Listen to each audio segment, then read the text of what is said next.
Bonjour à tous, je vais vous parler aujourd'hui d'un capteur qui a beaucoup fait parler de lui ces derniers temps, c'est le LD2410. Donc c'est un capteur de présence. Donc il existe en plusieurs versions, en version Bluetooth. Ici moi j'ai une version qui va communiquer avec le port série en UART et qui est donc la moins chère des versions, elle doit coûter dans les 5-6 euros. Alors, ne faites pas la même bêtise que moi en l'achetant. Ici, on a l'impression que ce sont des connecteurs Dupont classiques, mais en fait, pas du tout. Ils sont beaucoup plus petits, hein. Le module est tout petit. Donc, achetez le module avec le câble si vous ne voulez pas vous embêter. Alors, vous allez voir dans la vidéo, hein, il y a eu beaucoup de travail de fait sur ESP Home sur ce capteur. Et en particulier, il y a une grosse mise à jour là en août 2023 qui apporte énormément d'options. Alors pour les branchements, donc on a 5 broches sur le LD2410, le VCC donc on va brancher sur le 5 volts, le GND qu'on va brancher sur le GND, et ensuite il communique via une liaison série. Alors les liaisons série UART, c'est un protocole de communication très vieux qui utilise 2 fils.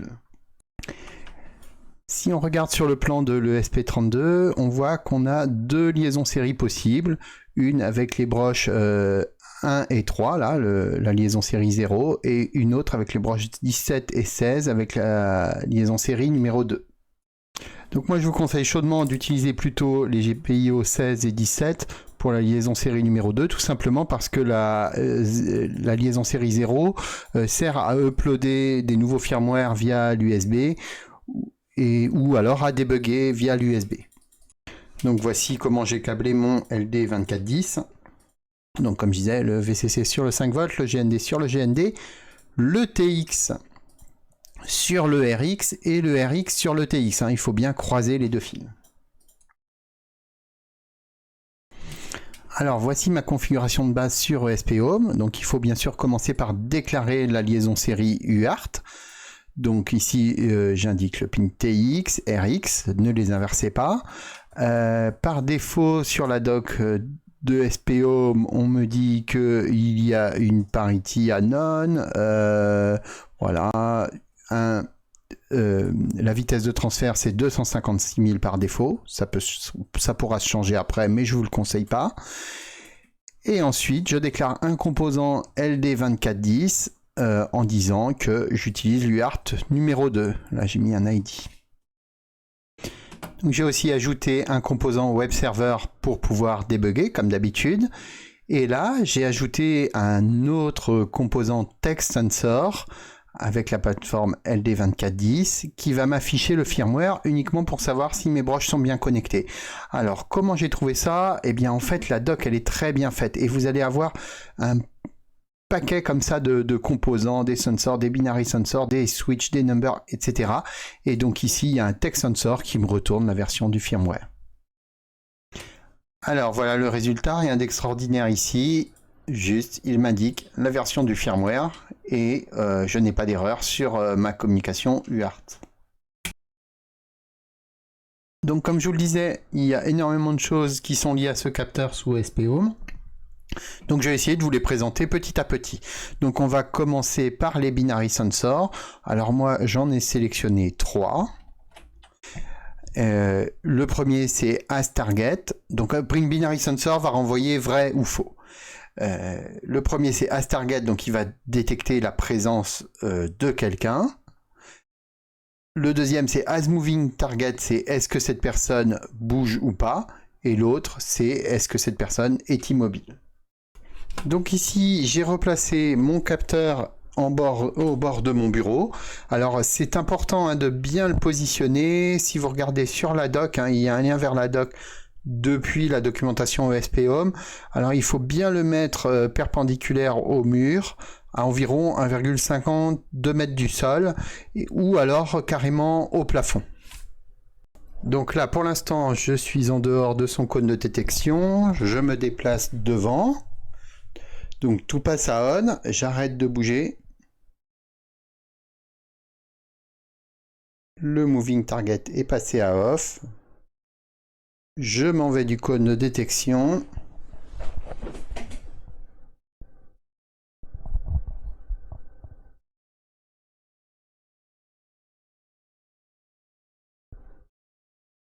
tout repasse à off.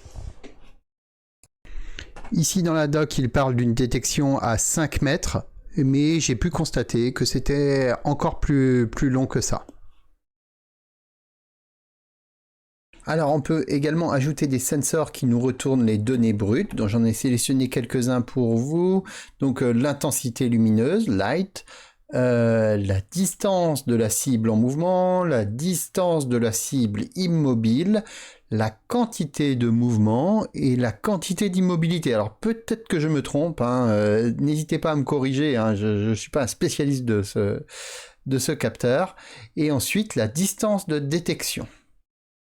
Donc voici les valeurs. Alors j'ai parfois un peu de mal à comprendre. Bon, vous voyez que tous mes binary sensors sont à off pour l'instant. Et là, il détecte à 2,92 m. Et la distance est à 2,78 m. Donc c'est à peu près pareil. C'est-à-dire que là, on n'a rien du tout. Si je me mets devant le capteur, à ce moment-là,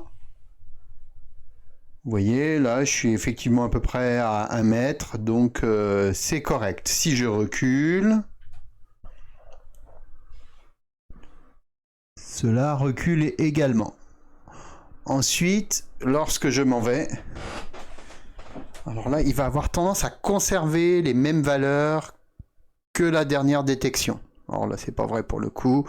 Bref, en fait, lorsqu'il y a une cible, il a tendance à bien détecter les choses et à bien mesurer les choses. Lorsqu'il n'y a plus de cible, j'ai plus de mal à comprendre les valeurs. Alors, je voulais également vous montrer deux autres composants qui me paraissent intéressants. Le bouton Restart, donc qui permet de redémarrer le module. Ça peut être intéressant pour réinitialiser les valeurs. Et le mode Engineering, donc conception.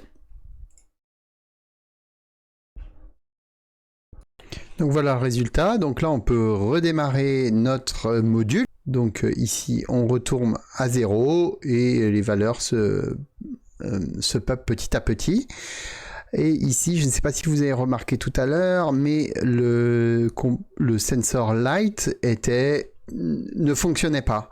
Et en fait, c'est parce que c'est écrit dans la doc, le light ne fonctionne que en mode engineering, donc conception. Donc si je passe en mode conception, à présent, mon sensor light fonctionne.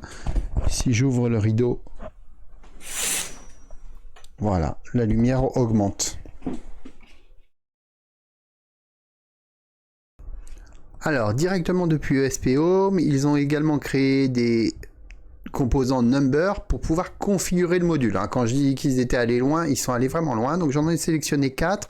Donc le timeout, ça c'est le temps qu'il faut pour passer le binary sensor de présence à faux. Donc il repasse à off lorsque vous en allez. Donc par défaut, il est à 5 secondes, mais vous allez pouvoir le configurer ici. Le light threshold, donc ça c'est le seuil de lumière, donc vous allez pouvoir rendre le capteur plus ou moins sensible à la lumière. Et ça c'est les gates. Alors je reviendrai sur les gates un peu plus tard, mais là vous pouvez dire limiter en fait la distance de détection du mouvement ou d'immobilité. Donc si vous voulez qu'il ne détecte pas quand la personne est loin, à plus de 5 mètres par exemple, ou à plus de 3 mètres, eh bien vous pouvez réduire ici la détection de mouvement. Donc par défaut il est à 8, donc le plus loin possible, vous pouvez le rapprocher. Donc voici le résultat avec les numbers. Donc par exemple ici je peux réduire la distance. Alors il faut bien comprendre que quand on réduit la distance, comme ça on modifie la configuration du module. Ce qui fait que si je redémarre mon ESP32, je le fais tout de suite.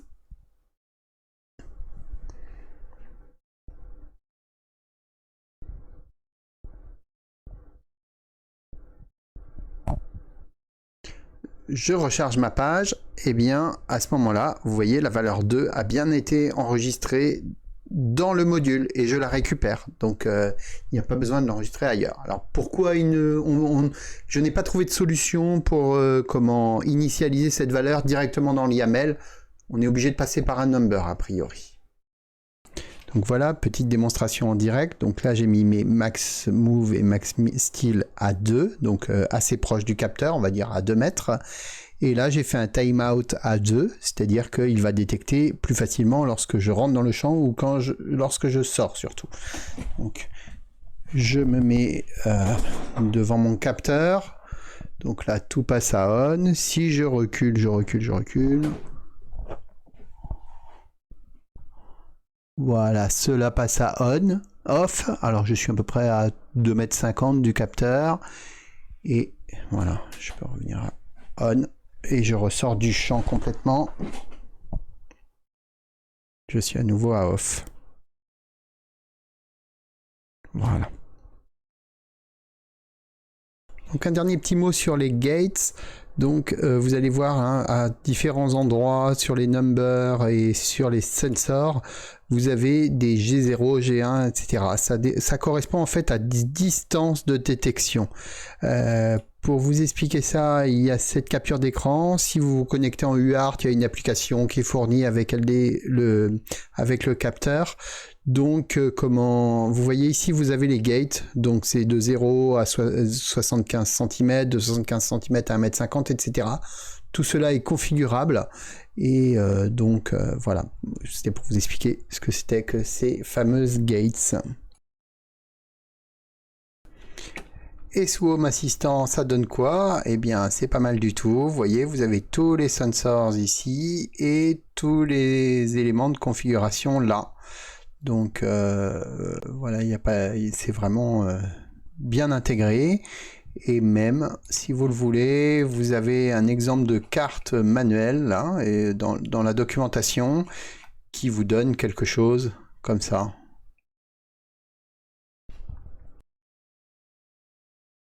Voilà, alors j'ai pas encore exploré toutes les possibilités de ce module, en particulier la broche out. Là, je n'ai pas regardé comment elle fonctionnait, je n'ai pas testé. A priori, c'est juste pour envoyer un signal à on quand il y a quelque chose de détecté et à off quand il n'y a rien de détecté. Je vais peut-être revenir sur ce module-là un jour pour, par exemple, allumer la caméra lorsqu'une présence est détectée et de l'éteindre lorsque il n'y a plus rien. Voilà.